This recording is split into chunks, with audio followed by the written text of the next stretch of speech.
Disco, marca Columbia.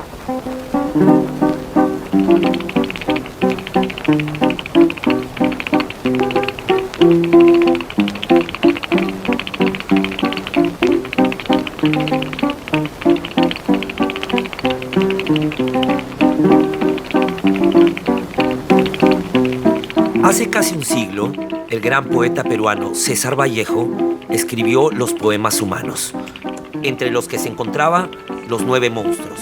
Aquí un fragmento. El dolor crece en el mundo a cada rato. Crece a 30 minutos por segundo, paso a paso. Y la naturaleza del dolor es el dolor 2 veces. Y la condición del martirio carnívora, voraz. Es el dolor 2 veces.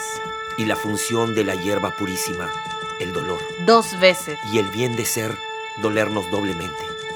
Jamás, hombres humanos, hubo tanto dolor en el pecho, en la solapa, en la cartera.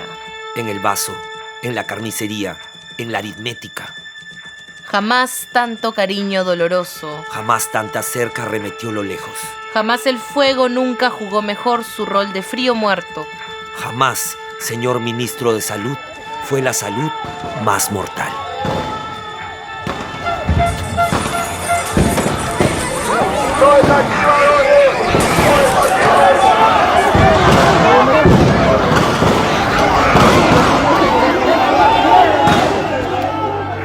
Y no dejó de ser mortal la salud en el Perú, ni siquiera 90 años después de que Vallejo escribiera estos versos, pues 49 personas habían sido asesinadas por el Estado y muchos más fueron las y los heridos que no estaban siendo atendidos como se debía. Y sin embargo, poco se hablaba al respecto, hasta que una denuncia periodística logró poner en aprietos al régimen. Sé que ustedes están esperando saber la verdad sobre los relojes y las joyas después de tantas noticias tendenciosas. Esto es y falsas. El estallido invisible.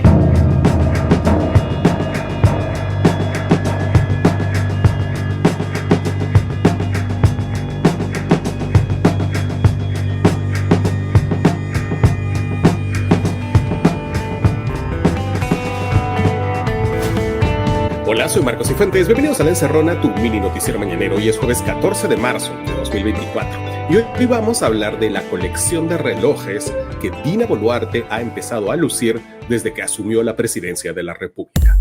Quizás algunos de ustedes aquí dirán, bueno, eso no nos importa.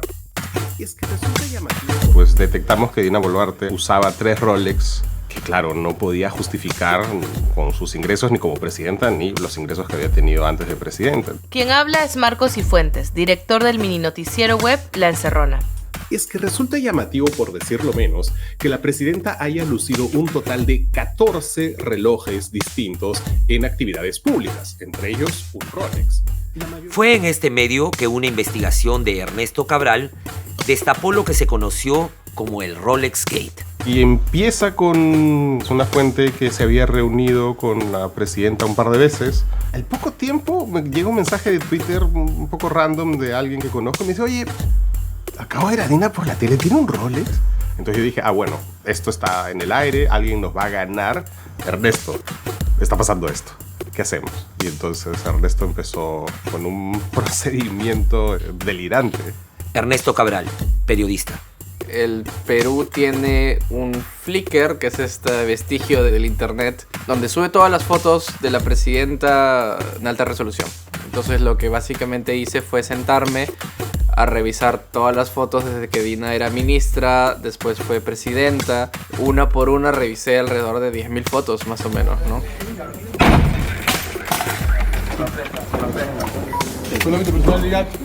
El caso Rolex dio pie a un allanamiento a la casa de la mismísima presidenta, liderado por el Equipo Especial de Fiscales contra la Corrupción del Poder, más conocido como EFICOP, un departamento creado en el 2022 para investigar al gobierno de Pedro Castillo. Nos encontramos desde Surquillo, a unos metros de la casa de la mandataria Dina Boluarte, donde la Fiscalía se encuentra en estos momentos allanando su vivienda por el caso Rolex.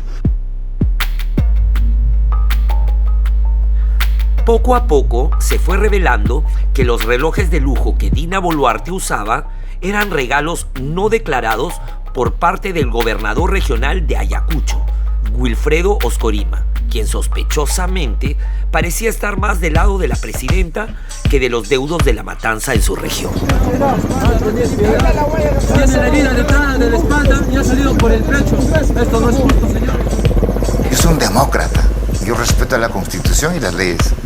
La presidenta Dina no es una usurpadora, como se dice. Está cumpliendo su rol como política. Este reluciente reloj marca Rolex cuesta cerca de $26,000. Resalta en la muñeca de un viejo conocedor de una de las marcas más lujosas del mundo. Usted es una persona que sí sabe de Rolex, ¿correcto? Claro que sí. Tengo relojes Rolex. Wilfredo Oscorima no solo es un coleccionista de Rolex, es también el presidente regional de Ayacucho, uno de los pueblos más pobres del Perú. Me encanta el Rolex. En las siguientes semanas, Boluarte dio una serie de mensajes a la nación donde buscaba dar explicaciones sobre lo sucedido. Respecto de los relojes, Me encanta el Rolex. Las mismas que eran contradictorias entre sí y que rápidamente eran desmentidas por la prensa. un juego de collar y de pendientes con perlas cultivadas, marca Van Cleef de $70,000. Totalmente falso. Estos pendientes que me los he puesto hoy día y este collar, ¿saben de qué marca es? Unique. Y vean ustedes la cajita, totalmente usada. Siempre me acuerdo, esta cajita que he guardado 10 años, que es de la marca Unique. A mí me gusta cómo lo imita Curwen, lo imita muy bien, bueno, ya bueno. Este es un pequeño regalo para usted, presidenta, pero yo le dije, alto ahí, Oscorima, yo no puedo recibirte ese regalo porque va en contra de la ley. Pero se lo puedo dar prestado de manera indeterminada, presidenta. Eso sí te lo acepto, querido Oscorima. Me encanta el Rolex. Prestadito nomás por tiempo indefinido, eso sí. Pero ya lo devolví. También intentó restar importancia a su amistad con Oscorima, a quien llamó su Waiki, que significa hermano o amigo en quechua. Estos relojes que mi amigo Wilfredo Oscorima, mi Waiki, mi hermano, Me encanta el Rolex. me los haya prestado, quizá en el ánimo de querer representar bien a mi país. Y como esos relojes no son de mi propiedad, no estaba obligada a declararlos. Oscorima, que vive en Lima y no en Ayacucho, había recibido nuevas partidas presupuestales para obras de infraestructura en su región. El portal periodístico de investigación El Foco acaba de emitir un informe. Desde que Dina Boluarte está en Palacio, la gestión de Wilfredo Oscorima en el gobierno regional de Ayacucho se ha beneficiado con 580 millones de presupuesto adicional para obra. En menos de un mes estaremos poniendo la primera piedra para la construcción del gran complejo deportivo Ciudad de Cumaná. En son de broma le he dicho al gobernador, va a tener su estadio, aunque sea sin arcos, pero va a tener. Esta obra vale 400 millones de soles y es por eso mi reconocimiento, mi cariño y aprecio a la presidenta, la única mujer que apuesta por Ayacucho. Si un regalo le dan de corazón y sin ningún interés, no tendría por qué ser malo. ¿Usted aceptaría un Rolex de regalo? Creo que es una pregunta absurda que hace. Me encanta el Rolex. En vez de cuidar a toda la población, nos dio la espalda y solamente cuidó su propia imagen. Giovanna Mendoza, hermana de John, asesinado en Ayacucho. ¿No? Y Ayacucho no estamos en paz y no vamos a estar en paz hasta verlos encarcelados a todos ellos. Ahí tal vez encontremos un poco de paz, pero paz completa no la vamos a tener. Quisiéramos solo eso, verlos presos a todos los que, desde el que ha disparado hasta el quienes han dado la orden. Con el señor Oscorima tenemos una amistad personal, de Wilfredo a Dina y de Dina a Wilfredo. Me encanta el Rolex. Fue el primer gobernador que se paró firme cuando el Perú ardía diciembre del 2022, enero, febrero del 2023, y me dijo: hermana Dina, yo te voy a ayudar en esta pacificación. Ayacucho no se va a levantar.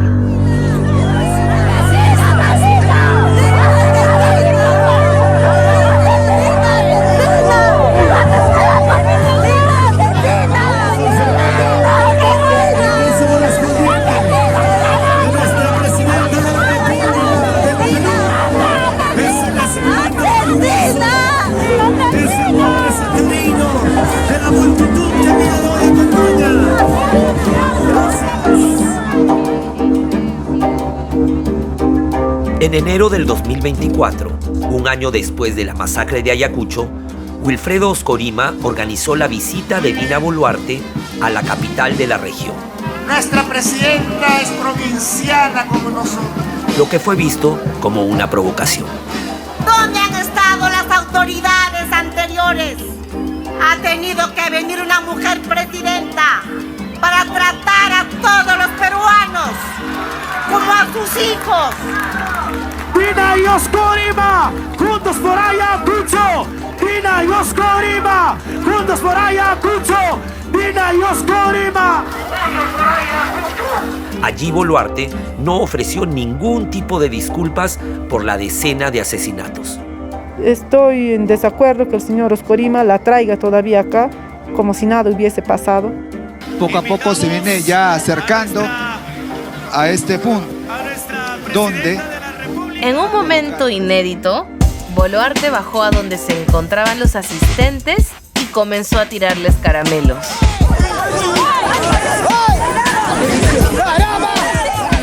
Fue entonces que dos mujeres lograron evadir la seguridad y acercarse a la presidenta, que inexplicablemente seguía arrojando golosinas al público.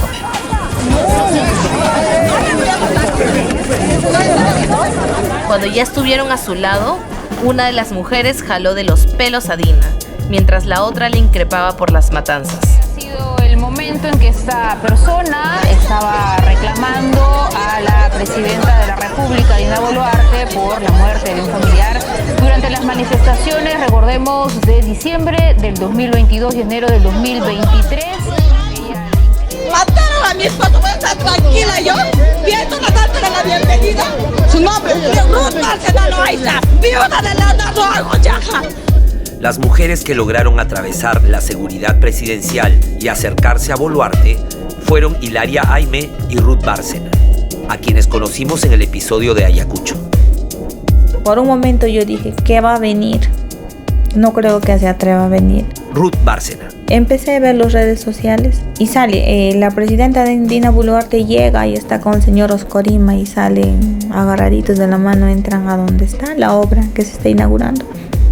Con lo que tenía puesto, el único que me puse es zapatilla, y a mi cuñada le digo, cuñada, te encargo a mi hija, toma la llave de mi casa y me lo haces almorzar. Ya regreso ya.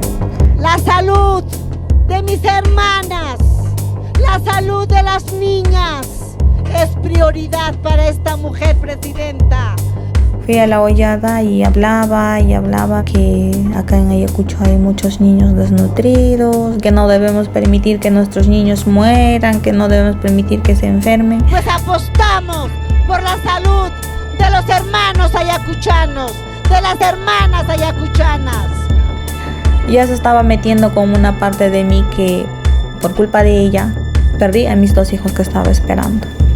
Ya se estaba metiendo ya con todo eso. Jamás, hombres humanos, hubo tanto dolor en el pecho, en la solapa, en la cartera. En el vaso, en la carnicería, en la aritmética.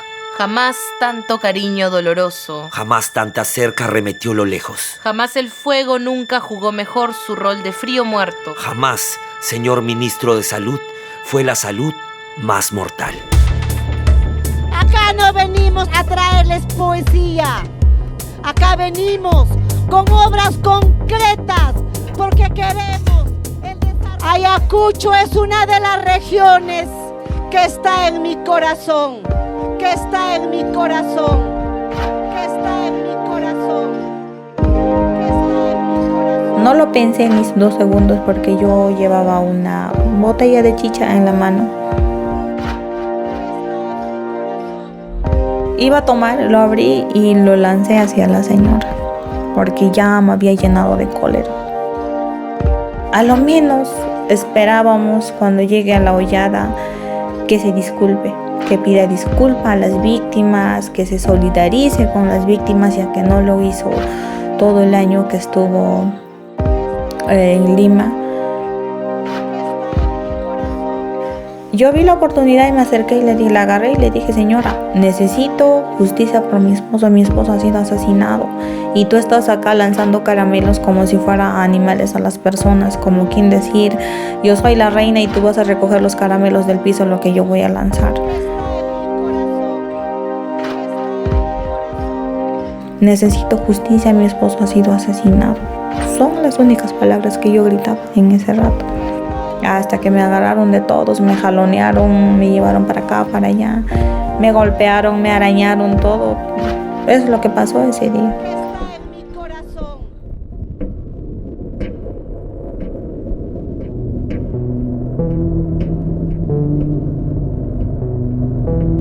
La verdad que se reía, cínica y sádicamente se reía. Y durante 2-3 días estuve bien mal psicológicamente con su cara, porque su cara se me quedó en la mente ahí plasmada, porque estuvimos frente a frente. De ahí me aperturaron el proceso de investigación, todo así. Yo fui a la fiscalía y las mismas cosas que pasó ese día yo le dije. Y lo peor, que ahora el último que me he enterado es ese mismo día que hubo los asesinatos acá en Ayacucho, el 15 de diciembre. Ella felizmente estaba recibiendo su reloj Rolex de regalo en el palacio. O sea, mira de qué estamos hablando. Y sí, lo volvería a hacer, a enfrentarme y decir: necesito justicia. La nación ha sido la agredida. Esto no puede quedar impune, ¿no?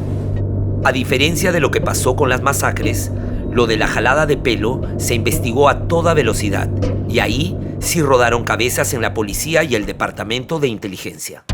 Esto no puede pasar, esto es inadmisible, se van a tomar las medidas disciplinarias drásticas.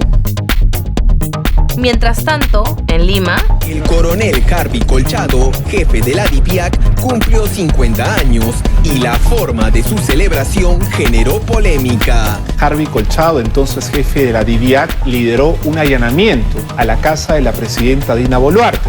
Se buscaba dar con el paradero de estos relojes Rolex que le habría prestado Suwayqui, el gobernador de Ayacucho. El entonces jefe policial de la División de Investigación de Delitos de Alta Complejidad, Harvey Colchado, subió por unos minutos a su estado de WhatsApp una imagen de la torta que le habían regalado por su cumpleaños.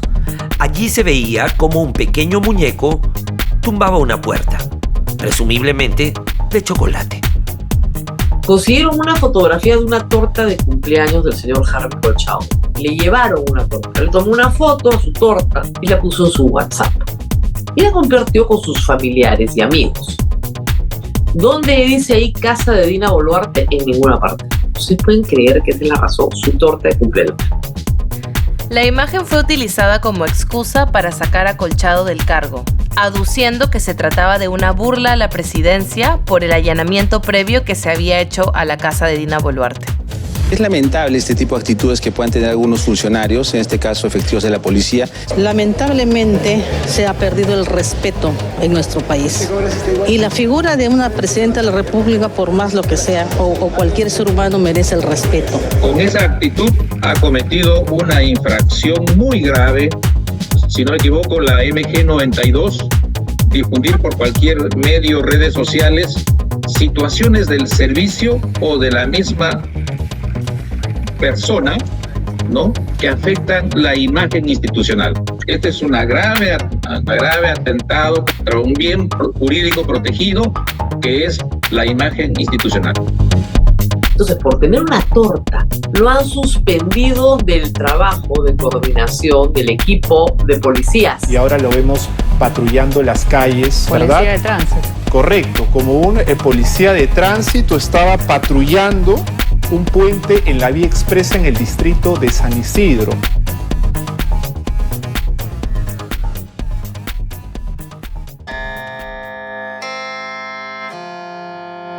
En cuanto a la fiscalía, la cosa tuvo sus idas y venidas. Desde las masacres, las investigaciones por los asesinatos del estallido social habían sido lentas y llenas de obstáculos para los deudos. En ese entonces, la fiscal de la Nación era Patricia Benavides. Desde el día 9 de enero tuvimos muchas dificultades, en las investigaciones. Raúl Samillán, dirigente de la Asociación de Mártires y Víctimas del 9 de enero. El primer fiscal que ha sido designado por la exfiscal Patricia Benavides ha sido un fiscal en crimen organizado. Querían imputar los cargos a todas las víctimas, tanto a los asesinados como a los heridos, para que les abra un proceso por terrorismo. Y es por ello que en ese primer momento se han obviado muchas diligencias de suma importancia para que se encontraran a los culpables. Caso es, no se le hicieron las pruebas de absorción atómica a los policías militares que se encontraban en ese entonces por el aeropuerto. Pero sí se les hizo a todos los que han sido asesinados. A todos nuestros seres queridos les llegaron a realizar esa prueba y todos votaron negativo. ¡Fuera basura! ¡Fuera Vizcalbamba! Así recibieron los ciudadanos de Ayacucho a la fiscal de la Nación, Patricia Benavides, entre gritos e insultos. La titular del Ministerio Público llegó a Huamanga para sostener una reunión de trabajo con fiscales, personal forense y administrativo. ¡Fuera criminal! ¡Fuera basura! ¡Fuera criminal! Estarás feliz después de impune tantos muertos que acá asesina, maldita. Durante su gestión como fiscal de la Nación, Patricia Benavides había sido acusada de desbaratar las investigaciones contra su hermana, la jueza Emma Benavides, acusada de liberar de la cárcel a cabecillas de bandas internacionales vinculadas al narcotráfico. Esto a cambio de sobornos. Jamás interferiría o tendría injerencia en una investigación donde un familiar esté investigado. Además, a Benavides le pidieron mostrar las supuestas tesis de maestría y doctorado que había realizado, pero la universidad a las peruanas las declaró desaparecidas. Esto era un potencial problema porque esos títulos eran requisitos para ocupar su cargo. Y para colmo, quienes figuraban como jurados de las tesis no recordaban nada al respecto. Estoy aquí frente a ustedes, con respeto, pero sin miedo, porque yo no me corro. Como si fuera poco, se dieron a conocer irregularidades en la acreditación de idiomas extranjeros de Benavides. No me corrí cuando tenía que cumplir mi función de fiscal y mis hijos me esperaban en casa todas las noches. Las mujeres sabemos cuán difícil es trabajar y ser madres. La academia donde registró sus estudios quedaba a varias horas de donde residía y trabajaba. Además de que era un espacio que también ofrecía certificados en computación, logística, gastronomía y cosmetología. Sospechoso. Así me defino, como una fiscal y madre que durante más de 28 años puse mi vida al servicio del Ministerio Público. Por otro lado, el portal Ojo Público sacó a la luz una serie de gastos irregulares de la fiscal de la Nación. Rechazo todas las imputaciones en mi contra.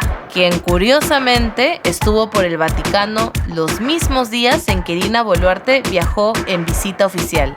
Señores empresarios, no podemos permitir que en nuestro país se normalice la corrupción. Mientras, en el Perú se especulaba por qué demoraban tanto las diligencias de las matanzas. Un testigo protegido afirmó que Boluarte recibió preguntas previas al interrogatorio por el caso de los fallecidos en las protestas de 2022 y 2023 facilitadas por Benavides. Según el testigo, la presidenta y la exfiscal se comunicaban directamente a través del abogado Óscar Nieves Vela. Por todas estas cosas, luego de varios meses, Patricia Benavides fue separada del cargo. ¿Es así como administramos justicia?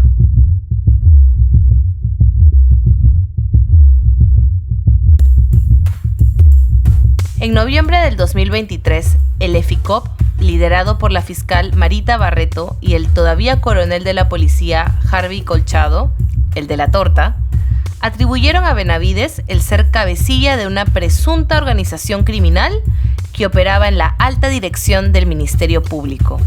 En sencillo, se le acusaba de abrir o entorpecer investigaciones fiscales a cambio de beneficio propio. No soy líder de ninguna organización criminal. Las investigaciones fiscales dejan en evidencia una presunta red de corrupción que vincula a la presidenta Dina Boluarte y a la suspendida fiscal de la Nación, Patricia Benavides. Ni ha existido una organización criminal en la Fiscalía de la Nación. Los vínculos se forjaron dentro de 3 presuntas redes criminales: la fiscal y su cúpula de poder, los Waikis en la sombra e inteligencia criminal en la sombra.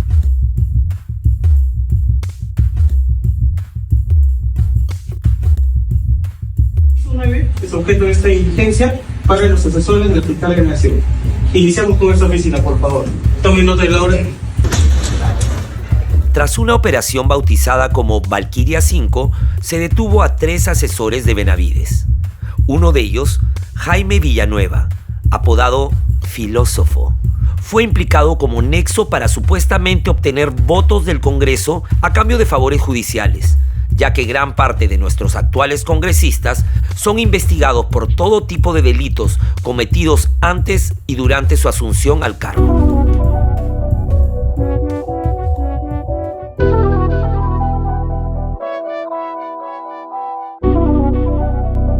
Villanueva se volvió colaborador eficaz y declaró que Benavides, quien utilizaba el seudónimo de Bane, era quien lideraba el intercambio de favores con el Congreso. En los chats queda clarísimo que hablaba en nombre de la fiscal. Eso por lo menos es lo que dice, que era el único autorizado. Presidenta de la Comisión de Defensa, la congresista Patricia Chirinos, congresista. ¿Aún cree que es la dama de hierro?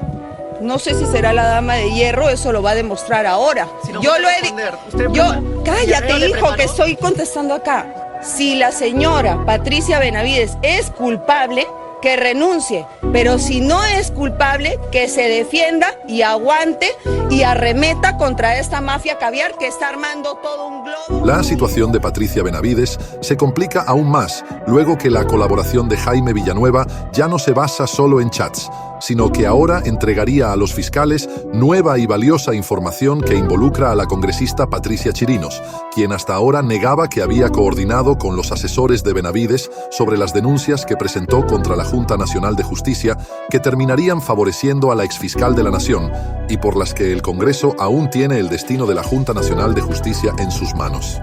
La caviarada quiere cobrar venganza contra quienes siempre luchamos por el Perú. Ellos son los enemigos de la patria y usan las instituciones de justicia, el Ministerio Público y el Poder Judicial como armas políticas contra todos los que enfrentamos sus oscuros intereses. Una investigación de Clara Giraldo de Infobae mostró que de los 130 congresistas, 67, es decir, más de la mitad, estaban siendo investigados por diversos delitos. Yo no tengo necesidad de traficar absolutamente nada. Absolutamente nada. Absolutamente nada. Absolutamente nada. Y para sacar una línea, solo al congresista con más denuncias, Luis Picón de la agrupación Podemos Perú, se le imputaban un total de 136 supuestos delitos por actos de corrupción, tráficos de influencia, abusos de autoridad y un larguísimo etcétera. Como comprenderán, un Congreso tomado por presuntos criminales no va a ser el mayor aliado para que se haga justicia en el Perú. Absolutamente nada. Tanto es así que nos acostumbramos a ver cómo diversas figuras políticas que estaban a punto de ser sancionadas por algún supuesto crimen pasaban a la clandestinidad sin que casualmente nadie los pudiera encontrar para detenerlos. Absolutamente nada. Absolutamente nada. Pasó con Vladimir Cerrón, el líder de Perú Libre, el partido que llevó a Pedro Castillo a la presidencia y que todavía cuenta con muchos congresistas en sus filas. Cerrón lleva 313 días clandestino, pero muy presente. Absolutamente nada. Si bien Cerrón lleva ya más de un año evadiendo la justicia, absolutamente nada, no deja de opinar en redes sociales, casi a diario, absolutamente nada, sobre cualquier tema de la coyuntura política peruana. Cerrón resucitó virtualmente el fin de semana, apareció 47 minutos en una asamblea extraordinaria de su partido, pero en resumen más de 3/4 de hora burlándose de las autoridades y hablando de todo, hasta de Venezuela. El pueblo venezolano ha puesto el pecho a riesgo de ser invadido militarmente. Absolutamente nada. Absolutamente nada. Algo similar pasó con el hermano de la presidenta, Nicanor Boluarte, quien desapareció cuando la fiscalía lo investigaba por los presuntos delitos de tráfico de influencias, cohecho y por pertenecer a una organización criminal. Estamos convirtiendo en un país de prófugos. ¿Se acuerdan del ministro Juan Silva que se fugó? Bueno, todos nos acordamos siempre de Vladimir Cerrón que sigue fugado. Esta semana también salió el caso del excongresista Michael Urtecho, condenado justamente por recortar sueldos. También se fugó y es cuadraplégico. Y se sumó Nicanor Boluarte, el hermano de la presidenta. Nicanor volvió a estar habido luego de que el Congreso modificara una serie de artículos de la Constitución que evitaban la prisión preliminar para los imputados de múltiples delitos, como corrupción. Absolutamente nada. Entre las leyes de impunidad que se aprobaron, estuvo la que promovía la prescripción de crímenes de lesa humanidad durante el conflicto armado de los 80s y 90s, en contra de los tratados internacionales a los que el Perú está adscrito. Resultado final de la votación es votos a favor 15, votos en contra 12, abstenciones 0. Ha sido aprobado en segunda votación el texto sustitutorio de la Comisión de Constitución que precisa la aplicación y alcances del delito de lesa humanidad y crímenes de guerra en la legislación peruana. Señor relator, siguiente tema. Absolutamente nada. Además, se aprobó una ley que cambiaba la definición de organización criminal para que aplicara solo a los que cometieran delitos que fueran penados con un mínimo de 6 años de prisión. ¿Qué concha su madre? Absolutamente nada. Quedando fuera la trata de personas, la extorsión, la tala ilegal, tortura, tráfico de órganos, estafa agravada, corrupción de funcionarios y otros crímenes por los que también eran investigados algunos partidos políticos. Absolutamente nada. Esto les daba muchas facilidades a los partidos, además, claro, de darles una mano a las bandas criminales dedicadas a la extorsión y que en los últimos años han multiplicado su radio de acción en diversas regiones del Perú. Así que un abrazo y ahora escucha.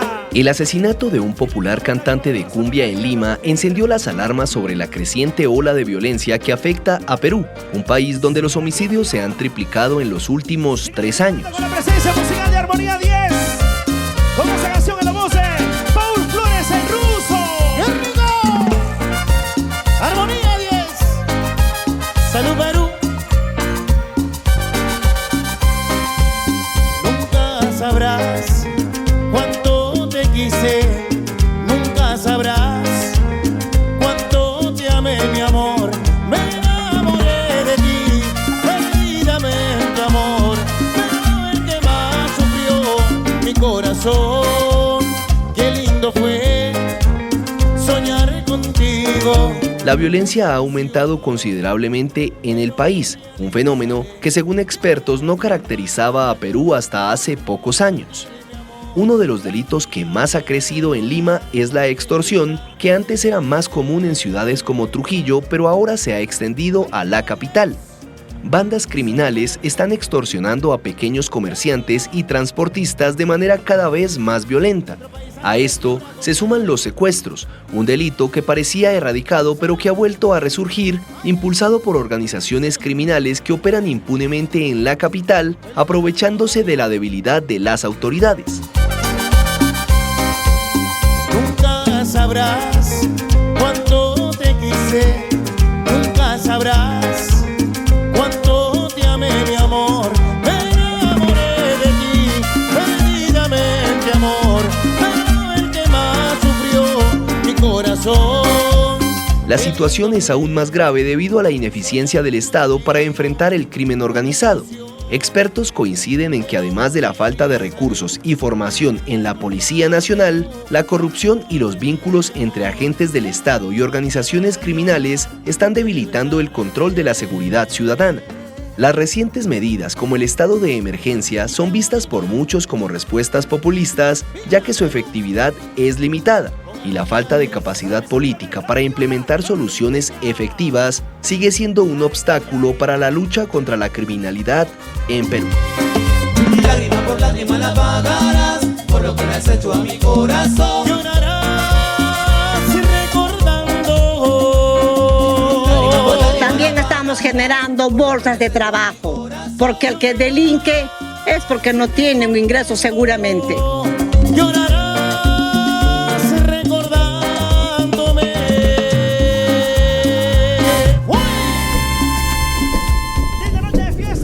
Porque el que delinque es porque no tiene un ingreso seguramente.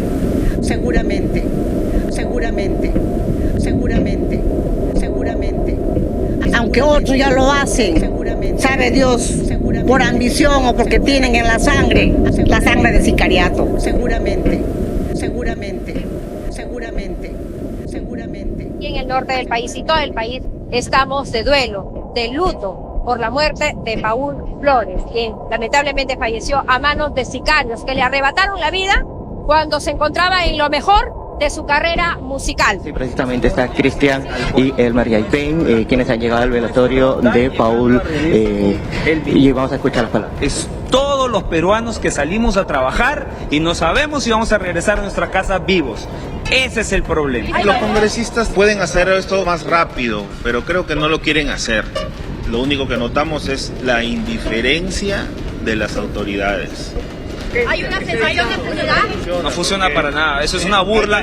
Para el populismo es chévere, pero para la gente que está sufriendo esto no funciona. Los distritos de Lima han estado en estado de emergencia, ustedes lo saben. ¿Cuántos meses?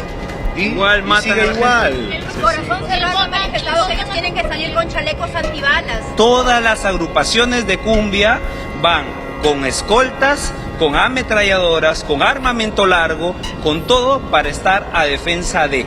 Toda la vida hemos caminado con seguridades, pero nunca como si fuéramos de frente a matar. Eso ya no está bien, ¿no? No está bien salir y no saber si es que va a empezar una balacera en el trayecto. ¿Se está normalizando? No, se está normalizando hace 2 años.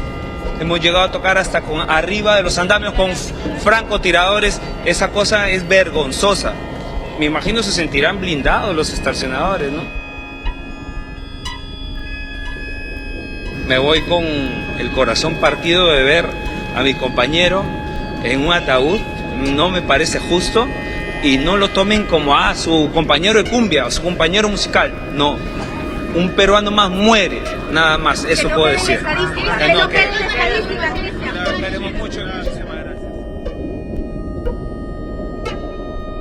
Cada mes batimos los récords de asesinatos en el país, a tal punto que los trabajadores de la morgue tuvieron que entrar en huelga porque ya no se podían hacer cargo de tantos muertos. La morgue central rebalsó por el continuo incremento de cadáveres. Asesinato tras asesinatos producen que los módulos de refrigeración estén hacinados, un panorama que no se repetía desde la pandemia de la COVID-19.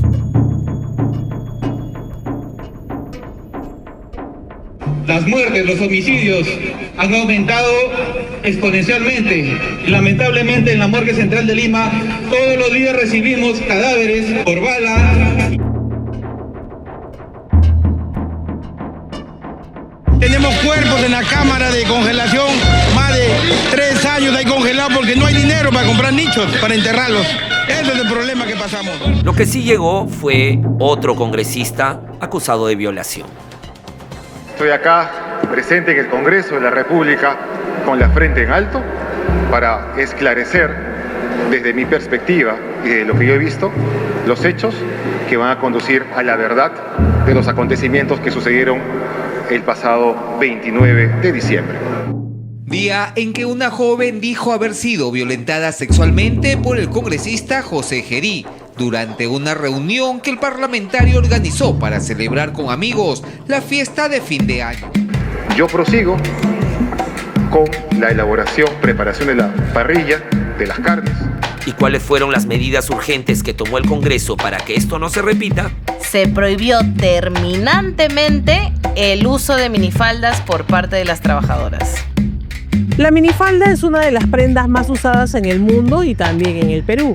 Sin embargo, en un hecho sin precedentes, el Congreso peruano implementó un nuevo código de vestimenta que prohíbe el uso de esta popular prenda a sus trabajadoras. No debería ser así, no podían prohibir llevar faldas abajo con este calor peor. Liz Meléndez, directora del Centro para la Mujer Peruana, Flora Tristán, bienvenida. Aparte de controlar la forma de vestir de las personas, lo que estás haciendo es señalar, hey, son ustedes las culpables de la violencia que se ejerce contra. Están provocando, ¿no? Incitando los bajos instintos de los congresistas por usar la falda tan corta, o sea, por Dios. Exactamente, ¿no? Replicar el estereotipo de que somos las mujeres las que provocamos la violencia y no ir directamente sobre los responsables. Y si por ahí pensaban que estos episodios sórdidos, delincuenciales, podían ser casos aislados, los guionistas del Perú dieron un giro en la trama que nadie se vio venir.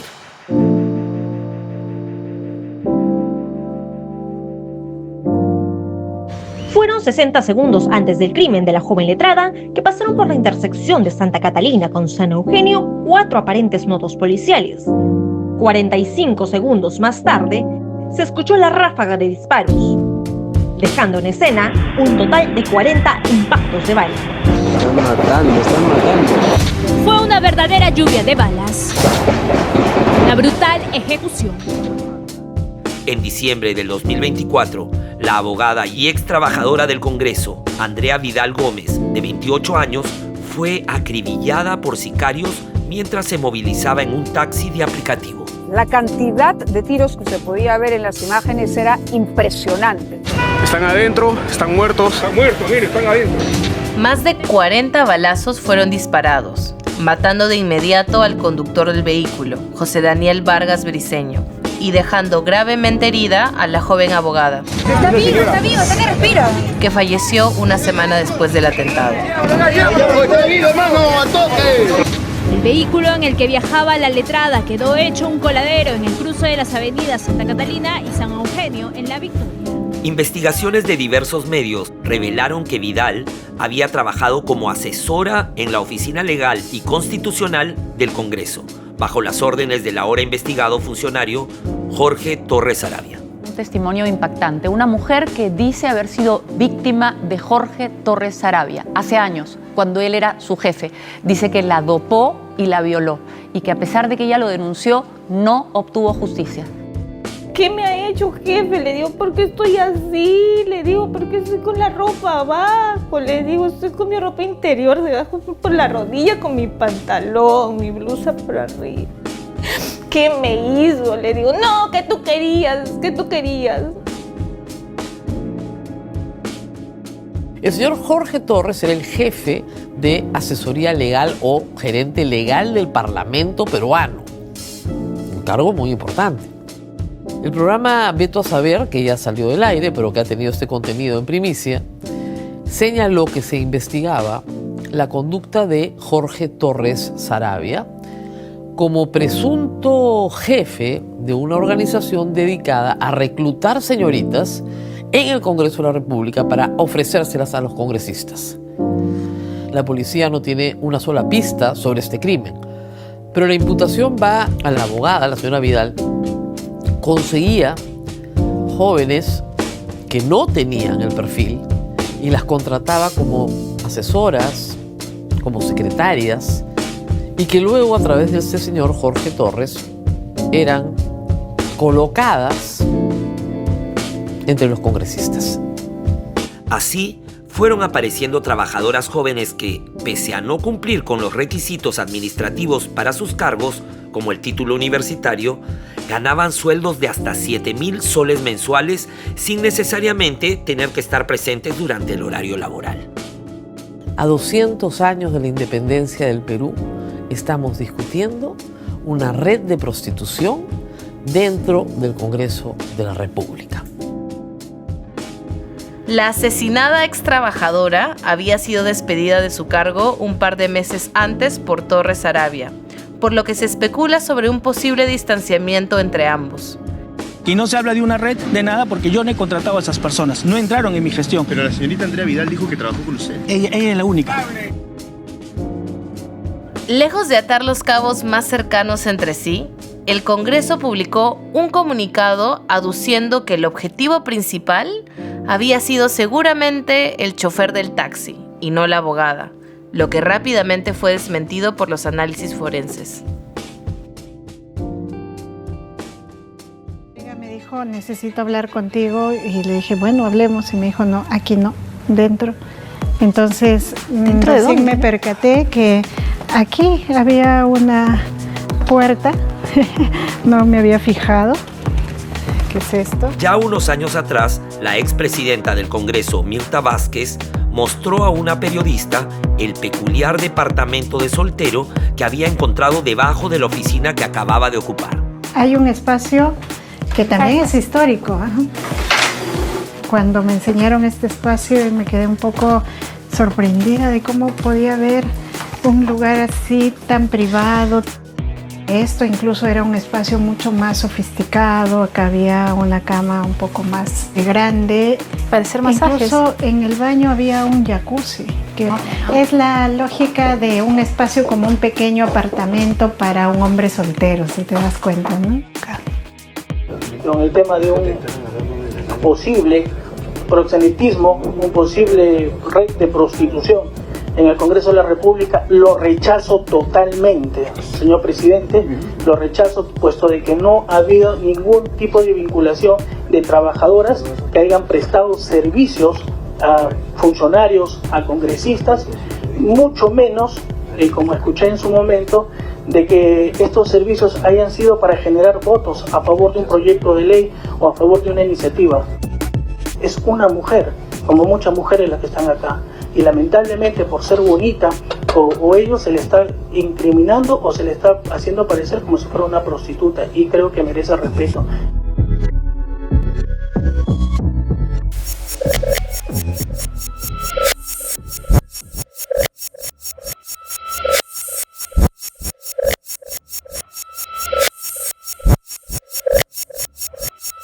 Y así, en medio de una ola delincuencial en el Perú nunca antes vista, donde las extorsiones y los asesinatos han roto todos los récords que se tenían gracias a las leyes aprobadas por el mismo Congreso, el pacto entre el gobierno de Dina Boluarte, la mayoría congresal y un sector de la Fiscalía sigue su curso. Hoy puede verse cómo el denominado pacto mafioso que nos gobierna defiende intereses que son similares a los de la minería y la tala ilegales, el transporte informal o hasta el narcotráfico. Como muestra, vale darnos un salto por la selva, que solo es vista por nuestros dirigentes como un espacio para la explotación indiscriminada de recursos naturales, donde tantos defensores ambientales han sido asesinados en los últimos años que ya ni aparecen en las noticias. Un año más, las cifras de asesinatos de líderes ambientales rompen récords. Sobre lo que se vive en nuestra Amazonía, hablamos con el investigador asociado a CEPIA, Alfredo García. Estamos en una región un poco conocida en el país. Lima con la justa sabe que existe, Madre de Dios, es una cosa ahí al este de Cusco, algo por ahí. No saben más, ni les interesa lo que pasa ahí, en esta parte del país. Y día a día las organizaciones todos los días salían a las calles y hacer su protesta. Y toda la ciudad estuvo paralizada durante 3 meses. Pueblos Arambu, Guine, Matillenga, Cejas, todos los pueblos indígenas de esta región se han unido en esta federación.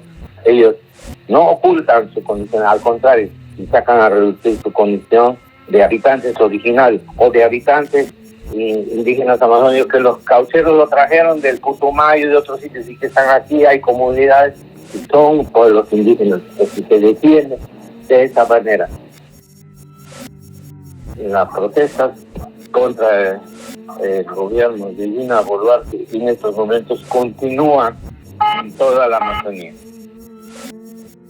Las nuevas leyes que ha sacado el Congreso, modificando la ley forestal para favorecer la ocupación de bosques, pasando por encima de la ley forestal y impulsando la deforestación, directamente impulsando también los incendios forestales.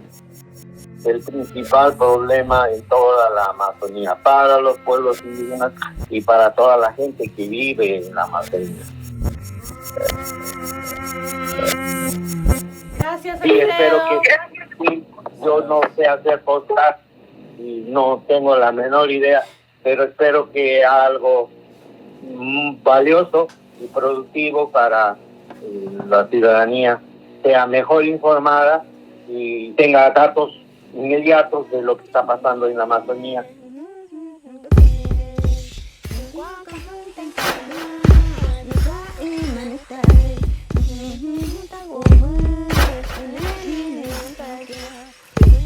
Como ejemplo del poco interés que tiene el gobierno por los problemas de la selva, en el 2024 se hicieron públicas las 524 denuncias de violencia sexual a escolares de comunidades Aguajún y Huampis por parte de sus profesores.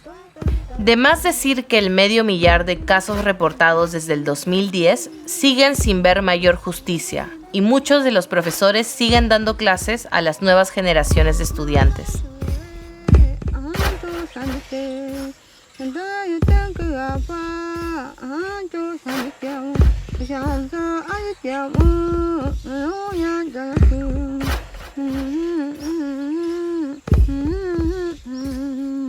¿Y quieren saber qué dijo el ministro de Educación de Dina Boluarte, Morgan Quero, cuando se le preguntó sobre las denuncias de las comunidades Aguajún y Huampis respecto a la violación de niñas? Pues consideró que quizás podía tratarse de una práctica cultural. Si es una práctica cultural, lamentablemente, que sucede en los pueblos amazónicos para ejercer una forma de construcción familiar con las jovencitas, entonces nosotros vamos a ser muy prudentes. Ese concha su madre.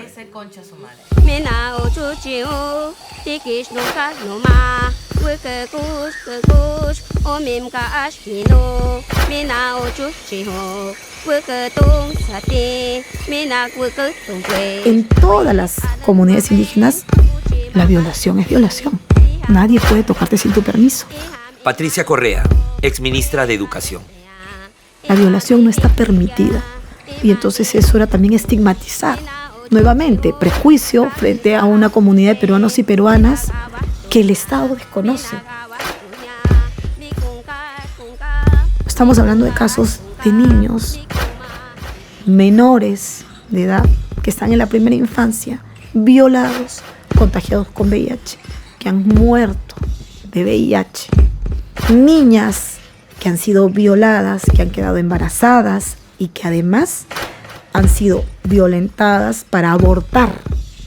Y entre ellos, casos de niñas que han tenido al feto muerto 3 meses y que han estado a punto de morir. Si es una práctica cultural, lamentablemente, que sucede en los pueblos amazónicos para ejercer una forma de construcción familiar con las jovencitas, entonces nosotros vamos a ser muy... Este sujeto sigue al mando del Ministerio de Educación en el Perú y es considerado uno de los aliados más cercanos de la presidenta. Pero volveremos con Quero más adelante. Otro caso que ha salido a la luz en los últimos tiempos ha sido la gran estafa en Caliwarma, un programa estatal para asegurar la alimentación de más de 4 millones de escolares de bajos recursos. Tras reportes de intoxicaciones en distintos colegios, se descubrió que se había estado distribuyendo conservas vencidas de carne de caballo. Lo que se consume en este albergue de animales hace por lo menos 3 años es lo mismo que Caliwarma puso a la mesa de los niños más pobres del Perú. La conserva Don Simón en todas sus variedades. Lo que nos explicaron es que este enlatado, en el documento que hemos firmado, es de que es especialmente para los animalitos, no es para consumo humano. Esto había sucedido gracias al pago de aparentes sobornos de la empresa proveedora a funcionarios que debían supervisar la calidad de la comida. Y no hay que perder de vista, por supuesto, que todo esto pasa por el Ministerio de Desarrollo e Inclusión Social, MIDIS, el mismo que lideró Dina Boluarte durante casi todo lo que duró el gobierno de Pedro Castillo. Y bueno, ya sabemos a qué se dedicó después. ¿Durante qué gestión se expandió el negocio de Frigo Inca? Cuando el MIDIS era dirigido por Dina Boluarte. ¿Recuerdan ustedes? Antes de ser presidenta fue ministra. ¿Quién era el viceministro? Julio de Martini, actual ministro del MIDIS. Y el jefe de Caliwarma en esa época, ¿quién era? Cuando empezó a expandirse esta empresa, Freddy Hinojosa, actual vocero de la presidenta. La salud de las niñas es prioridad para esta mujer presidenta. Paradójicamente, pese a que Dina Boluarte continúa ocupando la presidencia, en las encuestas se ve cómo la mayoría de peruanos y peruanas opina que quienes realmente manejan el poder en el país son Keiko Fujimori, César Acuña y los demás líderes de los partidos políticos con representación en el Congreso, los que hasta hace unos meses podían ser investigados como organizaciones criminales, pero ya no. Boluarte, por su parte, es vista como una figura que busca mantenerse en el cargo todo el tiempo que le sea posible, para así no tener que enfrentar a la justicia por los asesinatos que se cometieron durante las protestas en contra de su gobierno. Seguiremos trabajando, jamás nos verán claudicar, aunque hay un grupito por ahí que ya está en campaña. Quieren empujar este tema de la criminalidad y a ver cuándo Dina renuncia. Y hoy, delante de ustedes, delante de todo el personal de salud y que a nivel nacional seguramente nos están escuchando, les decimos a ese grupo anarquista que quiere quebrar el Estado de Derecho, la democracia, no voy a renunciar y aquí nos quedamos hasta el 2026 para seguir consiguiendo más logros para el Perú, más logros para todos los compatriotas. Muchas gracias.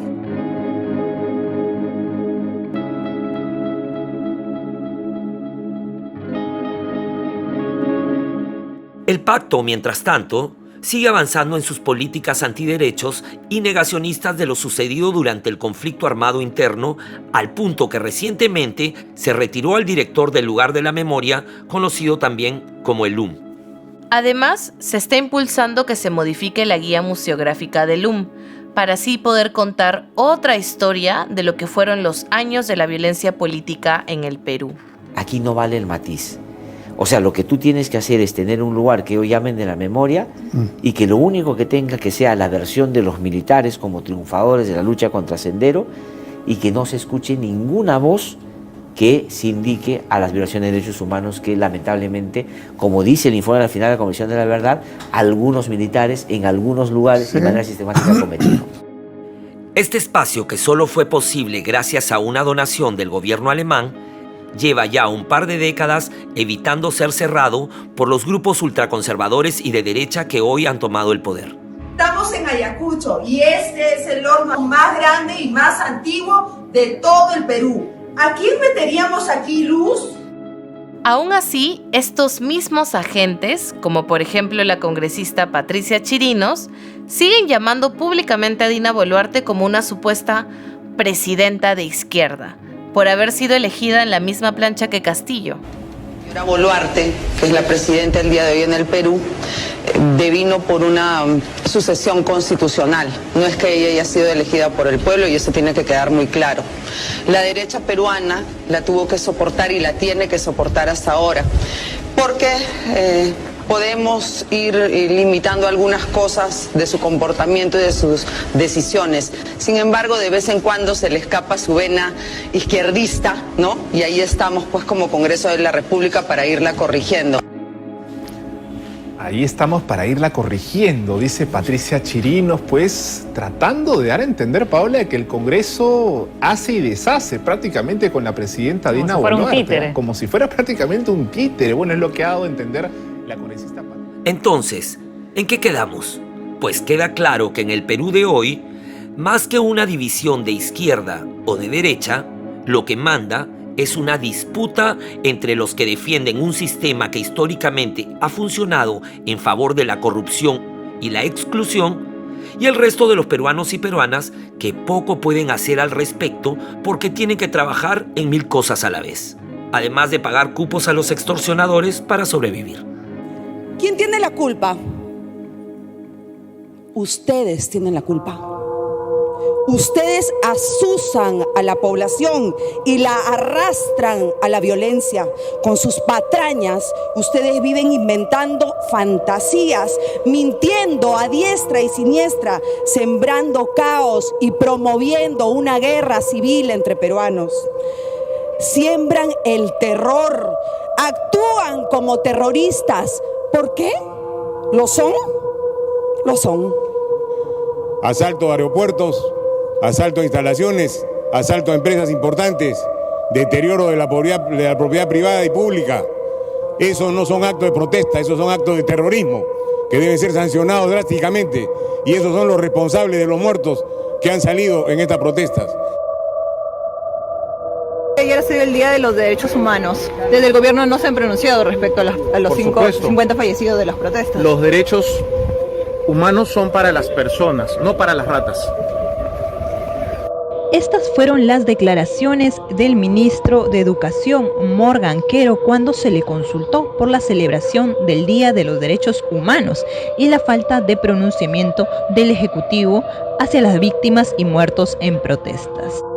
Los derechos humanos son para las personas, no para las ratas. No para las ratas. No para las ratas. No para las ratas. Concha tu madre.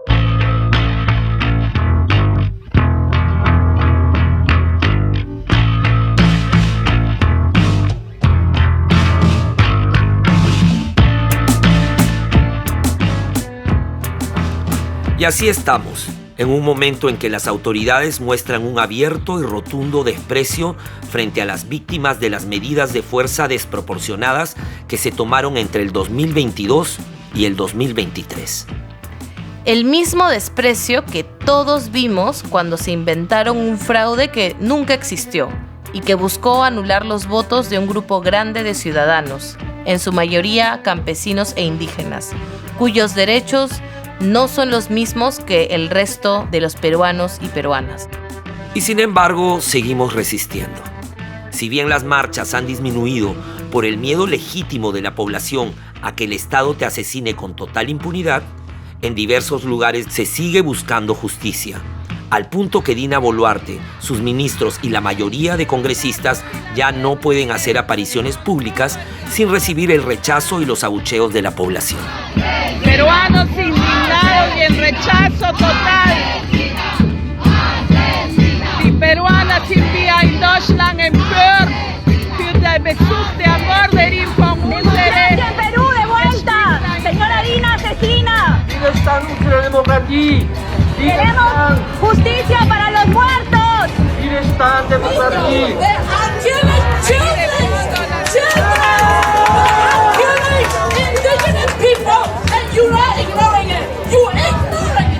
La alfombra roja por donde saldrá la asesina.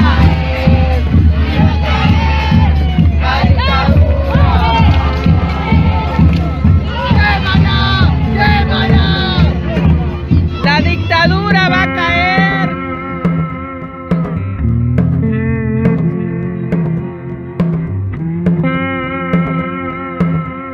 Pase lo que pase, serán muchas las voces, los poemas, los libros y hasta los podcasts los que seguirán reflejando las heridas que en el Perú no terminan nunca de cerrarse, con ánimo de que alguna vez se logre.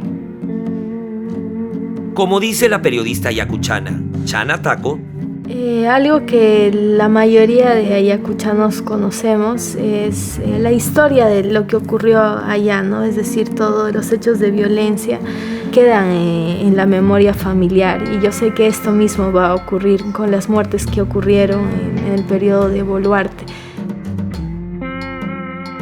Todos estos recuerdos ya quedan en las memorias familiares y probablemente va a haber a alguien que en algún momento le va a contar a su hijo, a sus sobrinos, no sé, en alguna reunión familiar siempre va a salir el tema de la represión que hubo, de toda la sangre que se derramó, y siempre va a haber alguien más joven que va a escuchar acerca de lo que ha ocurrido y probablemente y ojalá también se interese en conocer todos estos hechos para que no vuelva a ocurrir. Y el resto es seguir en la lucha. Yo soy Valeria Román Marroquín. Y yo, Pablo Saldarriaga. Muchas gracias por escucharnos. Esto fue El Estallido Invisible.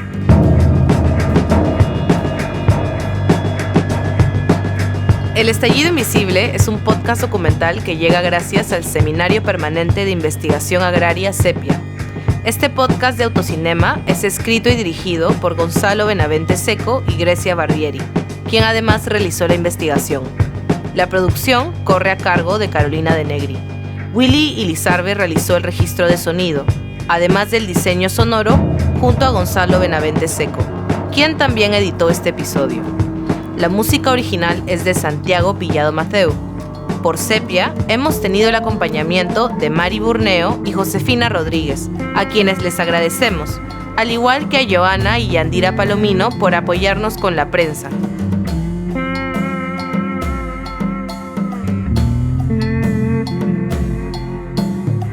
Cabros Noticias, reportando en Playa San Martín, la huelga, el paro nacional, ahí está. Eso, vamos, fuera, Dina Boluarte, fuera, Motra.